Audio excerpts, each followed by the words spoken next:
Hi friends, I hope all of you are doing great. I have been mentoring JEE and NEET aspirants for the last 5 years and इन 5 सालों में मैंने एक common गलती देखी है, common mistake देखी है जिसकी वजह से बच्चों का एग्जाम बिगड़ता है, अगर बिगड़ता है तो, और अगर नहीं भी बिगड़ता तो कई बच्चों की परफॉर्मेंस डाउन हो जाती है because of this one single thing which is very easily avoidable. Okay, तो आज हम इस चीज की डिस्कशन करेंगे, इस प्रॉब्लम की, और उसका सोल्यूशन भी बताएंगे। आई एम श्योर आप में से कई बच्चे इस चीज के साथ रिलेट करते होंगे। तो चलिए शुरू करते हैं।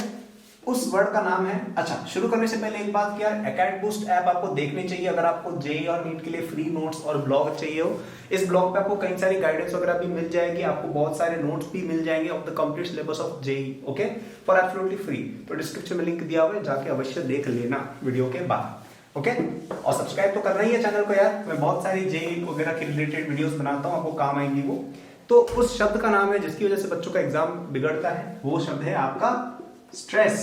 ओके, ये है वो शब्द, और ये ही 99% बच्चों का अगर एग्जाम नहीं अच्छा होता है इसी वजह से नहीं होता है। ओके, मैं आपको बताता हूँ एग्जैक्टली होता क्या, और आप में से कई लोगों के साथ ये एग्जैक्ट इशू होता होगा, है ना। आपका सिलेबस या आपकी पढ़ाई थोड़ी सी वीक चलेगी, मतलब आपकी परफॉर्मेंस डाउन हुई, ठीक है, आपकी परफॉर्मेंस थोड़ी सी डाउन हुई। इससे क्या होता है, ठीक है, आपकी परफॉर्मेंस डाउन हुई, इससे आपका स्ट्रेस लेवल बढ़ जाता है। स्ट्रेस लेवल बढ़ गया, फिर क्या होगा, आप उसके बारे में सोचने लग जाओगे। इससे होती है ओवर थिंकिंग की इंक्रीमेंट, और इससे होता है ये परफॉर्मेंस और भी ज्यादा डाउन। परफॉर्मेंस डाउन होती है और स्ट्रेस बढ़ता है, और स्ट्रेस बढ़ता है और ओवर थिंकिंग होती है, और ओवर थिंकिंग होती है और परफॉर्मेंस गिरती है, और ये साइकिल चलता जाता है, चलता जाता है, चलता जाता है, चलता ही चला जाता है। ओके, और ये काफी मेजर इशू बन चुका है, not just for JEE NEET aspirant but for people in general, है ना।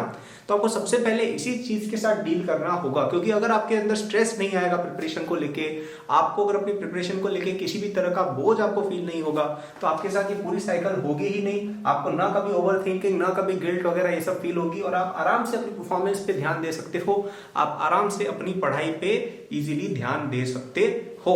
So your number one thing in preventing during the JEE preparation should be कि आपको स्ट्रेस प्रिवेंट करना है। अगर आपने स्ट्रेस प्रिवेंट कर दिया, आप बाकी सब चीजें कर लोगे।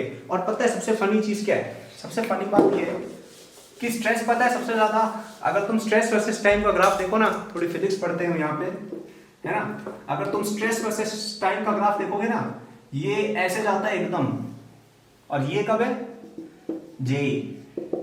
मतलब अगर तुम 11th में इंटर में होता तुम्हें कोई स्ट्रेस नहीं होगा, लेकिन जब जेईई आएगा ना, जब तुम्हारा स्ट्रेस सबसे कम होना चाहिए, तब तुम्हारा ये ग्राफ ऐसा दिखेगा, तुम बहुत ज्यादा स्ट्रेस होगे। ये ज्यादातर बच्चों का एस्पिरेंट्स का ग्राफ होता है। लेकिन जो स्मार्ट बच्चा है, जो बच्चा 11th क्लास की स्टार्टिंग से ही अपना ध्यान रखता है, पहले से वो स्ट्रेस कर लेता है यार, पहले से प्रिपरेशन अच्छी रखता है, उसका पहले भी कम होता है और ये कम होता जाता है क्योंकि उसकी प्रिपरेशन अच्छी चल रही है।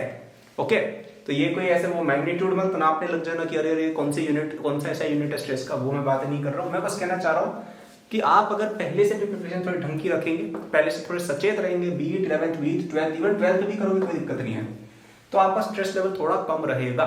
ये सब बातें तो चलो हो गई। अब हम डिस्कस करते हैं तुम्हें स्ट्रेस कम करना कैसे है, क्योंकि ये बहुत बड़ी इशू है जेईई एस्पिरेंट्स की। मुझे आजकल जैसे जेईई 2022 के पास आ रहे हैं ना, मुझे ऑलमोस्ट डेली ही कम से कम 10-12 बच्चे इंस्टा वगैरह पे मैसेज कर देते हैं कि भैया मैं बहुत स्ट्रेस्ड हूँ सर, मुझे बहुत स्ट्रेस लग रहा है, मेरी पढ़ाई जा ही नहीं रही है। इस तरह के बहुत सारे बच्चे आजकल बातें कर रहे हैं। तो मैंने इसीलिए वीडियो बनाई है। आपको भी अगर कुछ मुझे बताना हो टॉपिक वगैरह, या आपको कुछ इस तरह की बात करनी हो, मुझे मैसेज कर सकते हैं, मैं रिप्लाई करने की कोशिश करता हूँ। अगर नहीं हो पाएगा तो मैं वीडियो अवश्य बना दूंगा, लिंक डिस्क्रिप्शन में दिया हुआ है मेरे सोशल मीडिया का, है ना। तो आप स्ट्रेस को प्रिवेंट कैसे करना है ना, इसके बारे में अगर हम बात करें तो सबसे पहली चीज ये, understand JEE is not everything, ठीक है। ये आप में से कई लोगों ने सुना तो बहुत बार होगा, लेकिन इसको रियलाइज बहुत कम लोग कर पाते। कई लोग जेईई से ओवर अटैच हो जाते हैं, ठीक है, बहुत ज्यादा ओवर अटैच हो जाते हैं, और ये बात दोनों एंड ऑफ स्पेक्ट्रम पे ट्रू है। कई आईआईटीएंस केवल इस वजह पे कि अरे हमने तो जेईई कर लिया, इस वजह से वो अपने आप को बहुत महान भी समझने लग जाते हैं, ये भी गलत है। और अपने आप को कमजोर समझ लेना क्योंकि हमारा जेईई अच्छा नहीं हुआ, ये भी गलत है। दोनों चीजें आपको अवॉइड करनी है ना। तो आपको ऐसा नहीं सोचना यार कि जेईई इज द एंड, और जेईई नहीं है। There are so many people who are not from IIT, who are not from NIT, who are not even in any college, और वो बहुत ज्यादा आज अच्छा कर रहे हैं। ओके, तो ऐसा कुछ भी नहीं है कि IIT is the end of everything, it is just one of the ways to get successful. It is one of the ways to get successful. एक मिडिल क्लास फैमिली के लिए it is one of the easiest ways, yes, है ना। लेकिन is it the only way? No. हर बच्चे का अलग अलग टैलेंट होता है। हो सकता है आपका टैलेंट पढ़ाई में नहीं हो, आपका किसी और चीज में हो, और वो बाद में निकल के आएगा, बिल्कुल ओके, वो बिल्कुल बाद में निकल के आएगा, कोई वैसी टेंशन की बात नहीं है। तो आप जितना ज्यादा इस एग्जाम के बारे में यूं सोचोगे ना कि अरे ये तो मेरी लाइफ का एंड है, उतना ज्यादा ये एग्जाम खराब होगा। You have to understand this. Understand करना इज नॉट इनफ, आपको अपने अंदर वो चीज डालनी पड़ेगी, आपके अंदर से वो फीलिंग आनी चाहिए। जैसे मैं अपना पर्सनल बताता हूँ, मुझे ऑब्वियसली एक ड्रीम सबका होता है यार कि मेरी जेई रैंक वन वगैरह है, वो सब था, बिल्कुल था, उसके बिना आप कुछ कर नहीं सकते हो, बिल्कुल होता है वो। लेकिन मैं कभी भी बहुत ज्यादा उसके बारे में सोचता नहीं था। I never used to overthink इतना ज्यादा कि अरे यार रैंक वन आ जाए, मजा आ जाए। नो, अपने आप आ गई। और फिर ठीक है, तो आप जितना किसी चीज के पीछे भागते हो ना, उतना ज्यादा वो चीज आपसे दूर जाती है। ये मेरा पॉइंट नंबर 2 रहेगा। Don't run after marks, let marks chase you. ठीक है, इसको आप सिग्मा माइंडसेट जो भी बोलना चाहे बोल सकते हैं कि आप मार्क्स के पीछे ना भागे। आप ये ना सोचे कि अरे यार मैं तो मार्क्स के पीछे मैं इतने मार्क्स ले आऊं। आप अपनी पढ़ाई करो, आप अपने आप को इंप्रूव करो, मार्क्स अपने आप आपके पीछे दौड़ के आएंगे। ठीक है, आप इस पे ध्यान ज्यादा मत दो कि अरे यार मेरे पिछले टेस्ट में तो 99 नंबर आए थे 100-300 में से, इस टेस्ट में मेरे है ना 95 हो गए। ये कुछ नहीं होता है, ये 2-4-5 नंबर कुछ नहीं होता है। आप ध्यान दो कि लॉन्ग टर्म पे आप इस 99 को 200 में कैसे कन्वर्ट कर सकते हो, और उसका आंसर केवल आएगा by studying, by improving yourself. आप अपने टॉपिक जितने ज्यादा कवर करोगे उतना ज्यादा आपका कॉन्फिडेंस बढ़ेगा, उतनी ज्यादा आपकी स्पीड बढ़ेगी, उतना ज्यादा आप कॉन्सेप्ट क्लैरिटी पाओगे, उतना ज्यादा आप अटेम्प्ट कर पाओगे, राइट। तो आप अपने आप को एक लॉन्ग टर्म इंप्रूवमेंट पे ध्यान दें। छोटे छोटे मार्क्स को चेस करना बंद करो कि अरे यार 2 नंबर और बढ़ जाते, मैं सिली मिस्टेक कम करता तो 5 नंबर आ जाते, यार ये वाला क्वेश्चन मैंने है ना गलती से गलत कर दिया, या मैं ऑप्शन गलत भर के आ गया। ये सब सोचना छोड़ो, आप अपना बड़ी पिक्चर पे ध्यान दो कि आप यहाँ कैसे पहुंच सकते हो, इस पे ध्यान दो। और उसका तरीका क्या है? Let marks chase you, improve yourself इतना ज्यादा कि तुम सिली मिस्टेक पे सिली मिस्टेक कर लो ना, तब भी तुम्हारे 300 में से 200 तो आ ही जाएंगे। इतना ज्यादा अच्छा अपने आप को कर लो। जब मेरी प्रिपरेशन एंड स्टेज पे पहुंच गई थी, या इवन प्रिपरेशन छोड़ो, मैं जब 11th-12th में था, मुझे पूरी तरह से कॉन्फिडेंस था कि मेरी टॉप 100-500 में तो AIR आएगी ही आएगी। मुझे इतना कॉन्फिडेंस था अपनी प्रिपरेशन पे, मैं केवल अपनी पढ़ाई पे ध्यान देता था, इतना कॉन्फिडेंस अपने आप आ गया। ओके, सो आपको ये चीज करनी चाहिए कि अपने पे ध्यान दो, मार्क्स की चिंता करना छोड़ दो। Okay, and this is the second way to reduce your stress. Okay, और थर्ड वे, जिसके बारे में मैं कई बार बात कर चुका हूँ, पिछली वीडियो में मैंने की थी, कि अपनी थोड़ी हेल्दी हैबिट्स डेवलप करें। ओके, थोड़ा प्रॉपर सोएं। अगर आप रात को जैसे 4-5 घंटे ही सोते हो तो आपका स्ट्रेस लेवल केमिकली इंक्रीज होता है। यहाँ पे मैं कोई ऐसे साइकोलॉजिकल बातें नहीं कर रहा हूँ कि स्ट्रेस बढ़ गया, कम सोए। केमिकली आपकी बॉडी इस तरह से रिस्पॉन्ड करती है कि आपका दिमाग खराब होता है, आपको स्ट्रेस अपने आप बढ़ता है। If you don't sleep well, if you don't drink enough water, if you eat too much fast food, if you don't exercise, है ना। तो ये कुछ चीजों का आपको ध्यान रखना रहेगा। अपनी हैबिट्स को थोड़ा इंप्रूव करो, उससे कि आपका स्ट्रेस काफी हद तक कंट्रोल होता है। So these are some of the ways to reduce your stress. इसके अलावा भी कई सारे तरीके हैं। आप किसी क्लोज फ्रेंड या अपनी फैमिली से बात किया करें। जैसे मैं अपनी फैमिली से स्पेशली काफी ज्यादा क्लोज हूँ, उनसे मैं अपनी सारी बातें वगैरह शेयर करता हूँ, और उस चीज से मुझे काफी ज्यादा सपोर्ट एक मिलता है। कभी भी मुझे, फॉर एग्जांपल, आज मुझे जैसे मैं कुछ भी काम करता हूँ, इवन मेरी बिजनेस लाइन जैसे है उसमें कुछ भी मैं काम करता हूँ, तो कई बार मेरे पेरेंट्स को अगर नहीं भी पता होता उस बारे में, तब भी मैं उनसे एक बार कंसल्टेशन अवश्य लेता हूँ, क्योंकि उससे कहीं ना कहीं एक डायरेक्शन आपको मिल जाती है। Okay, so it is not necessary कि हम किसी से अगर बात करना चाहे उनको उस बारे में पता ही होना चाहिए। Okay, even if someone comforts you, they understand you well, you can talk to them. Okay, you can share, क्योंकि शेयर करने से कई बार हमारी जो दिक्कतें होती है वो कम होती है। Lot of JEE aspirants make this mistake कि वो ओवर कॉम्पिटिशन में इंडल्ज होते हैं। ठीक है, और ये भी एक पॉइंट आप ऐड कर सकते हो कि don't indulge in over competition.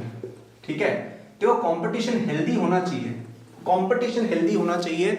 आपको किसी ना किसी से कम्पीट करना है, क्योंकि at the end of the day 10-12 lakh में से केवल 10,000 बच्चे ही IIT जाएंगे, ऑब्वियस सी बात है। ओके, तो कंपटीशन तो है, बिल्कुल है, लेकिन उसको अनहेल्दी अगर आप बना दोगे कि अपने दोस्ती बिगाड़ दोगे क्योंकि किसी बच्चे के आपसे 5 नंबर ज्यादा आ गए, इंस्टेड ऑफ उससे सीखना, वो गड़बड़ है। बेटर अप्रोच क्या है कि आप दोनों एक दूसरे से सीखो। IIT में बहुत सीटें यार, 10,000 सीटें बहुत ज्यादा होती हैं। तुम्हारा दोस्त अगर चला जाएगा इसका ये मतलब नहीं कि तुम्हारी सीट चली गई। ठीक है, 9,999 सीट्स और बची हुई है फॉर यू।